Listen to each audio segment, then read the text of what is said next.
In this room, behind a century-old electric chair, 67-year-old Brad Sigmon was strapped down here. Hidden behind a wall 15 feet away, 3 corrections employees fired live rounds at him through a small rectangular hole, a method he chose instead of lethal injection or the electric chair. New bulletproof glass was installed to shield witnesses. Do you expect more states will follow suit? No. Why not? This was a political game that the Republicans in our legislature fell for when they voted for that. Nobody really wanted this. Why not? It wasn't necessary because we had 2 methods of execution. We had the electric chair and lethal injection. John Osmond is the former director of the South Carolina Department of Corrections, where he oversaw 14 executions. While lethal injection remains the primary method in most states, drug shortages and botched executions have led to a revival of older methods. Sigmon's attorney, Bo King. Why would your client choose to die this way? Brad had repeatedly asked for the most basic facts about South Carolina's lethal injection drugs. He's like, is it expired?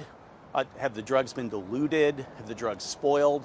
And he was repeatedly refused that information. So he chose a firing squad. He chose the firing squad. Sigmon was sentenced to death for killing his ex-girlfriend's parents, David and Gladys Lark, in 2001, beating them with a baseball bat, a crime he admitted to. How would you describe this form of execution? Death may be difficult for anybody, but as far as ending a human life quickly, I think this is probably about as good as you can get. 23 states currently have the death penalty. 5 allow the use of a firing squad. This was an impossible choice, but between the prospect of dying strapped to a gurney over 20 minutes, drowning in the blood and fluid in your own lungs, as opposed to the firing squad, he made the only choice that he could. The state of South Carolina maintains this is not cruel and unusual punishment because they let the inmate decide among the 3 options of lethal injection, the electric chair, and now a firing squad.